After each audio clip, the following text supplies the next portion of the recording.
Hi guys, welcome back to my channel. You're welcome to yet another video of K Talks, and today I would like to talk about the tips that I've found out since I've been married. I've been married for a year now, and these are some tips that's helped me so far. The most famous reindeer of all, Rudolph the red-nosed reindeer, had a very shiny.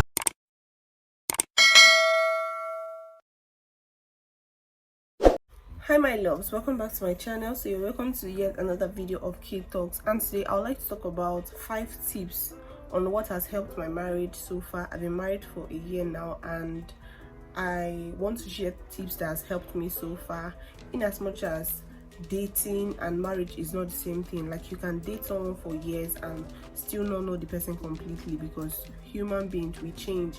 So I would like to talk about 5 tips that's helped me so far. So one, I'll talk about respect.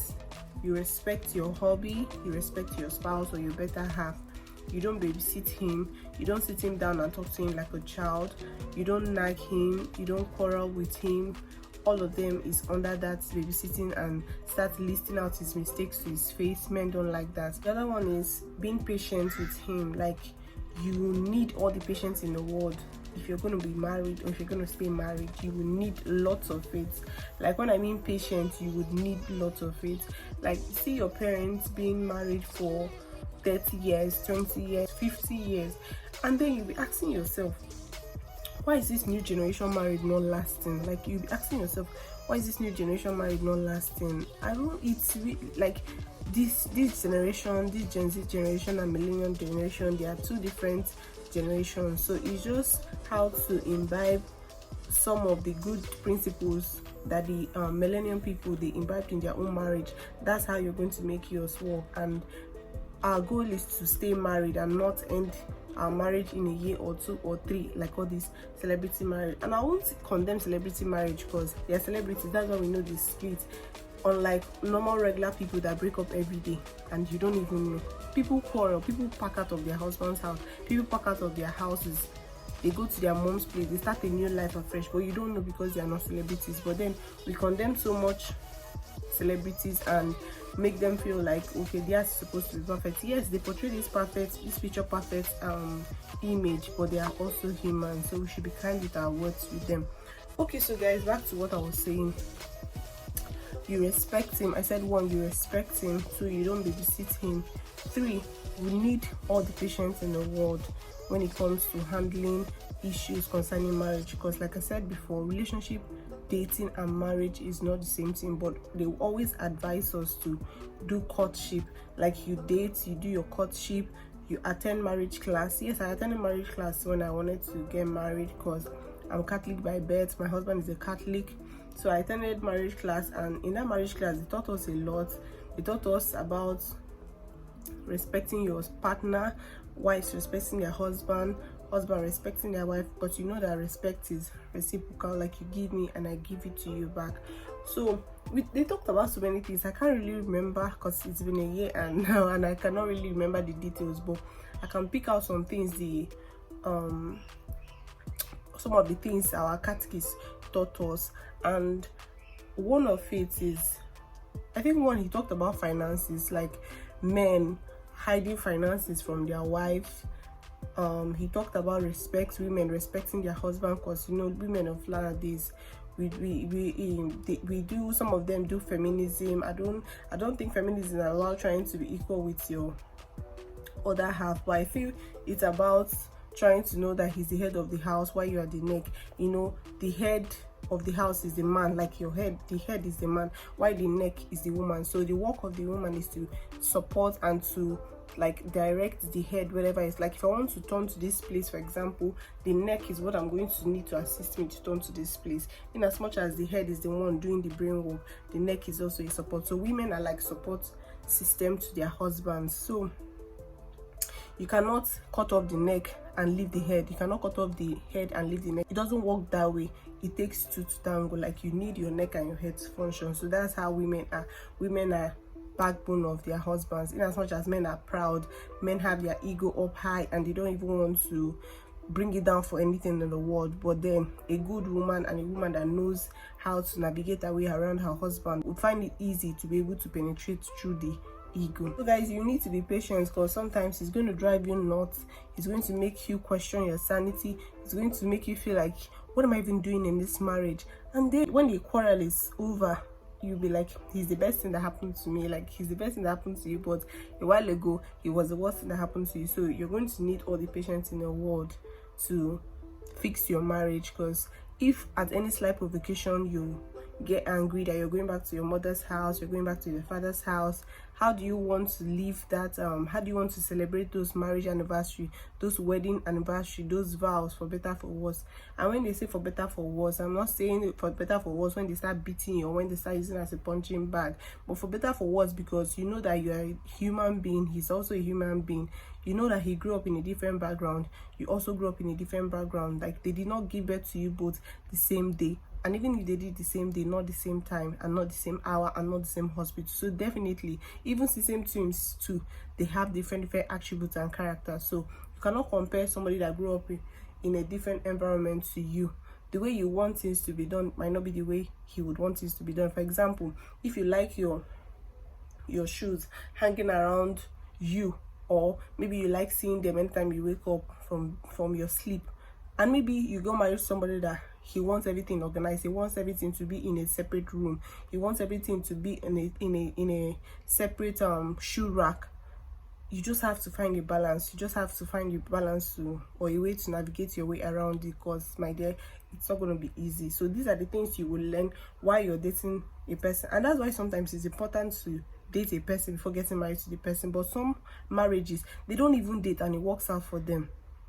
So everything depends on how your own grace has been destined, or how your destiny has been designed by God. So some people, they get married without dating and it works out well for them, good and fine, while some people, they date for long and it gets broken along the way. So everything is just different, and everybody's head is not the same thing. You just have to be patient with your husband or your other half. If not, at any slight provocation, you'll be tempted to run out or to exit the door. So guys, the other one I'll talk about is appreciation. Like, men don't get the appreciation they deserve. Men don't get the appreciation that women get, in as much as they work hard, or sometimes twice harder than the woman. They don't really get that acknowledgement, that appreciation, you understand, that cheer up they need. So sometimes I'll feel like we should try to appreciate our man, maybe boyfriend, maybe your fiancé, maybe your husband. Just try and appreciate him. Appreciating is not, I'm not saying appreciating him in a material aspect by gifting him, but gifting him is also a form of appreciation. Yeah, texting him is a form of appreciation. Maybe you just text, baby, I'm proud of you, you've been super helpful to the house, or you've been doing so and so things lately, and I see your work and I want to say thank you and I love you. Those simple act of those gestures, you don't know what he does to him. Because let me tell you the truth, men are babies. Like, I'm a mom of a boy child. I have 2 men in my life right now. So I have a big baby here. A big baby is my husband, the small baby is my baby. So the way I wouldn't want my baby to be hurt or anything to come to him, because he's a child and he doesn't know his way around, you always have to be the one to be his caregiver and everything. That's how men too want their wives to be their caregiver, but not to babysit them or nag them or make them feel like you're their mom. Women, we are not our husband's mother, in as much as you want to protect him from the world and all. My dear, it doesn't work that way. His mom has his role in his life. You have your role. So just play accordingly. Because when you try to overstep, that's when you now start seeing him being, please, don't come.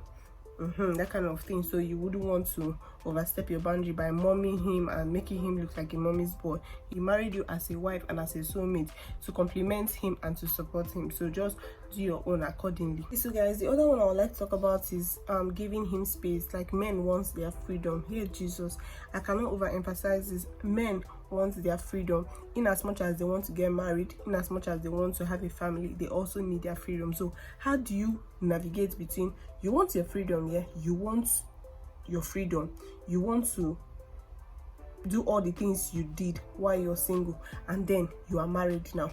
So how do you navigate these two things? Like, it doesn't work that way. Men need their freedom. Like, he already has a life before he met you, so don't come and cut it short or try to cage him down or try to hold him, you understand, from doing the things he loves or visiting the people he loves. Like some women, like if your husband, for example, has too much friends or so, and then you come into his life and you start cutting all of them off and cutting them short, yes, it's good for you to advise him and be like, because women, we are seers, we see things, and that's why a man that will live long will listen to his wife and not listening to everything she says, but selecting the good one and imbibing it into anything he wants to do. Like when you listen to your wife that have sense, that knows what is good for you, a woman that is learned and somebody that is smart in when it comes to all these affairs. So when you listen to your wife, you end up seeing the result while you're single and when you're married. So as I was saying before, he has a life before he met you.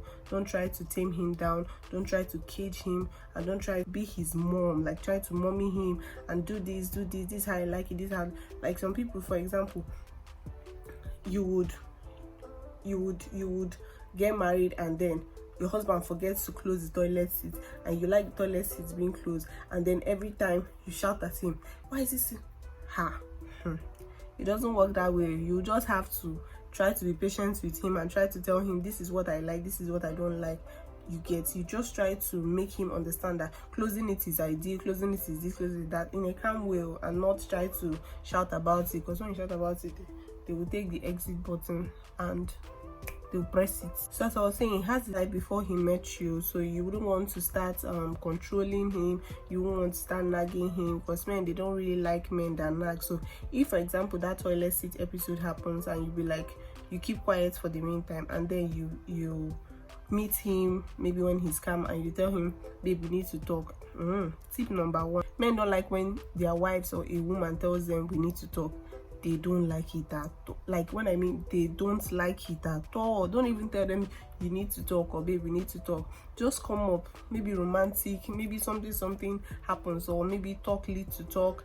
You can just tell him, I don't like this thing you did. You just say it in a way that you understand him, and if he feels that it's love language, you can use it and persuade him. Maybe you can buy him gifts. If his love language is by gifting, you gift him this and you be like, babe, I really need to talk to you about this. I don't like this thing you did, I don't like this thing you did, and here that way he can really understand you.